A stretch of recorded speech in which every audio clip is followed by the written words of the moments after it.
Ayan no, grabe. Ito yung current self niya. Ito yung mga blessings sa kaperahan. Mga kapiksi, this is abundance of money, wealth, and riches. Sabi ko nga sa inyo guys, di ba? Unang energy nyo pala ang blessings agad. And yung unang energy nyo dito guys is blessings again sa kaperahan. So marami talaga kayong pera guys.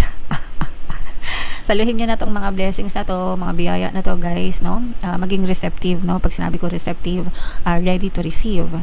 Mga kapiksi, and para malagay kayo sa receptive, again sabi ko nga, be grateful, dapat palagi kayong nagpapasalamat, pero talagang yung strong energy nyo guys, pagdating sa pera, super blessed.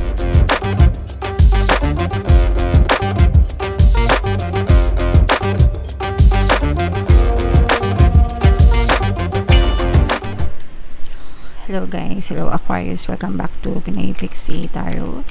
Ang pamagat ng episode natin for tonight is monthly check-in para ngayong December guys, para sa Aquarius, Sun, Moon, Rising sign, and Venus. Kung di kayo nakaresonate guys dun sa monthly horoscope natin for December, pwede nyong panoorin tong video na to guys, baka nandito yung energy nyo. So unahin natin to deck na to. Ito yung mga angel messages para sa inyo. Kung ano lang yung makaresonate guys, take that message kasi hindi lahat ng mensahe ay mag-resonate, no?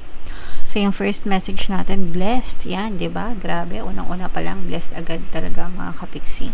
So pinagpapala talaga kayo guys, maraming blessings ngayong December, maraming pera yung mga tao guys, no? Lalo na yung mga kapiksi nating mga empleyado kasi may mga 13th month sila. So congratulations sa mga nakakuha ng 13th month guys, sa mga may bonus, sana all.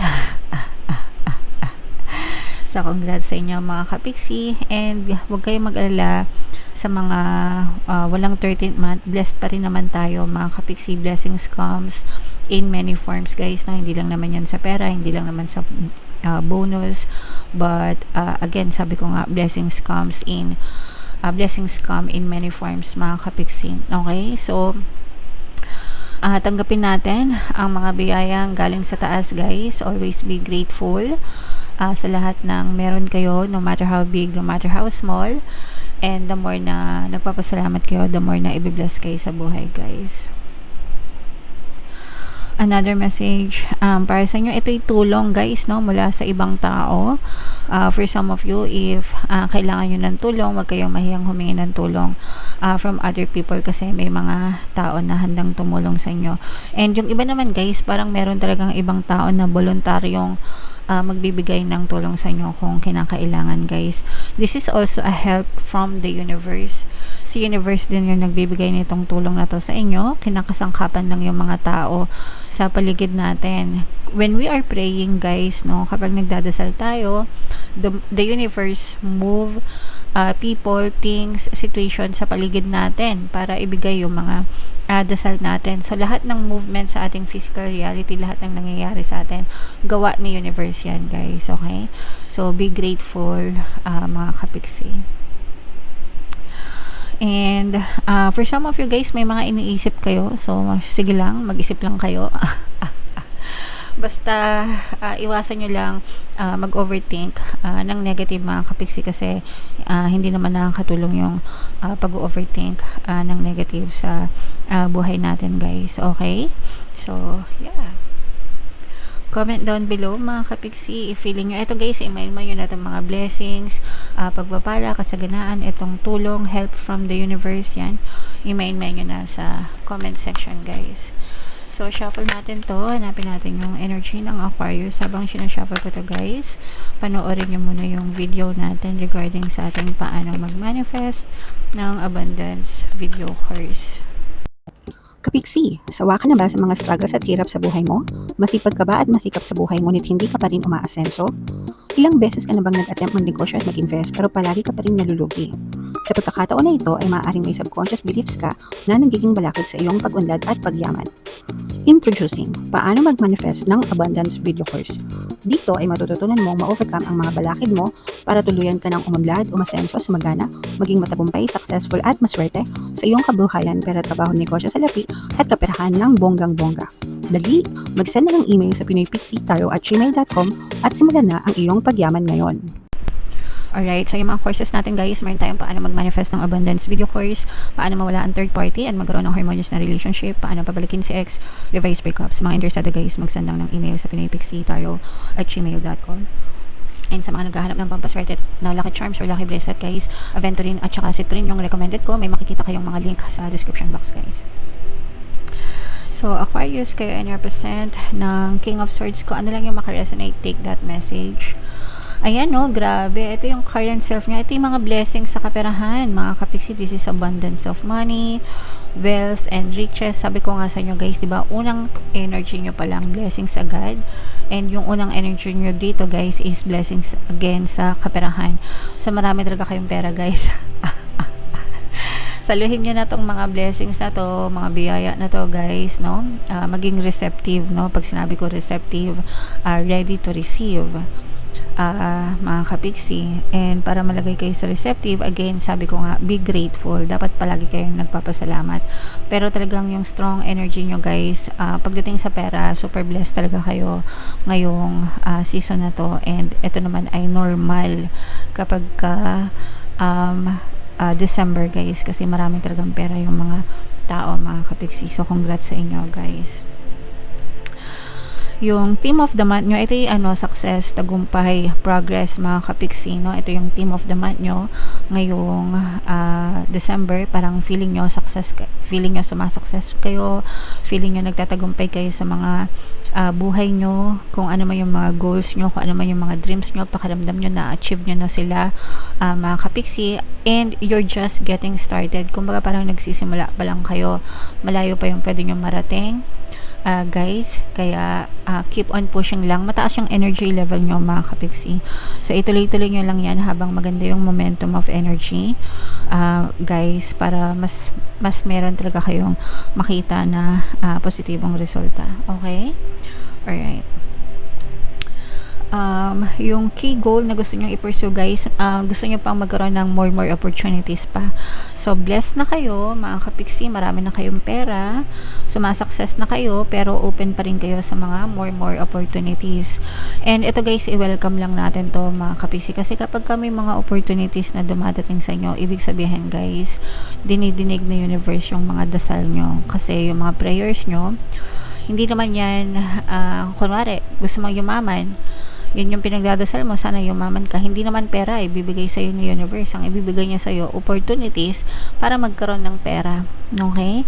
So, kapag ka nagkakaroon ng opportunities sa inyo guys, ibig sabihin, sinasagot ni universe yung mga dasal nyo. Okay? So, welcome nyo tong mga opportunities na to sa buhay nyo, mga kapiksi. And yung mga obstacle, ito naman obstacle na kailangan nyo ma-overcome, yung nagmamadali, yung atat, mga kapiksi, maraming ganyan dito sa channel natin. Yung mga nagmamanifest, atat na atat, especially pagdating sa love, no? Even sa pagdating sa pera guys, yung iba nagmamadali. Huwag maging atat guys, habaan nyo yung pasensya nyo, walang nakukuha ng madalian. Guys, even yung mga successful na tao, kung kilala nyo sina Elon Musk, sina Mark Zuckerberg, di ba? Sina Jeff Bezos, sila yung mga famous na people na mayayaman around the world. Pero hindi sila sumakses, hindi sila yumaman overnight. Yung tatlong yan, guys, they were just normal people like us, no? Pero yung mga pangalan nila ngayon, di ba? They are the richest people in the world. Hindi yan overnight success. Ang dami nilang pinaghirapan, ang dami nilang mga challenges, pero naging consistent sila. Yun yung importante guys. Kung gusto nyong sumakses talaga, character development guys is more important kesa dun sa mabilisang success mga kapiksi. Okay? So, yeah. Sana na-gets nyo yung ibig sabihin, guys. Alright, and ito naman mga kapiksi, yung major accomplishment nyo. Ito maraming kayong matututunan sa sarili nyo mga kapiksi. Parang ang magiging isa din sa mga major accomplishment nyo is magkakaroon kayo ng confidence sa sarili nyo, mabibuild, no? Mabibuild nyo yung self-confidence, and mabibuild nyo rin yung belief, no? Yung paniniwala nyo sa sarili nyo. So, you will start to believe more on yourself, mga kapiksi. Okay? Which is malaking bahagi ng iyong success, guys. And this is a water sign energy. Ito yung mga kailangan nyo iwasan, guys. So, you may be dealing with another water sign. Mga kapiksi, kailangan nyo iwasan yung pagiging super sensitive or sa Tagalog yung ano ba sa Tagalog yun? Yung nasa dulo ng dila ko, guys. Yung sensitive, yung parang ayun, balat sibuyas. Sorry. Balat sibuyas, guys, no? Iwasan nyo yun kasi it's a negative trait na maaaring makasira sa inyo.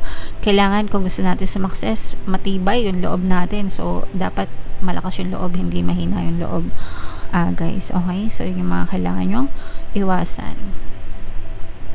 Wow, what to embrace, guys, kailangan ano din, no? Nandun din yung balance. Yung tamang balanse, work-life balance, mga kapiksi. Hindi yung puro-puro pera-pera na lang, di ba? Kailangan meron din tayong time para sa sarili natin, time para sa pamilya natin, mga kapiksi. So, dapat ayusin natin, ilagay din natin sa tamang balanse ang lahat, guys. And where to find support? Ito, guys, for some of you, maaaring habang sumasakses kayo, maaaring mapansin nyo na parang iniiwasan na din kayo ng ibang tao. Meron talagang ibang mga ganon, mga kapiksi.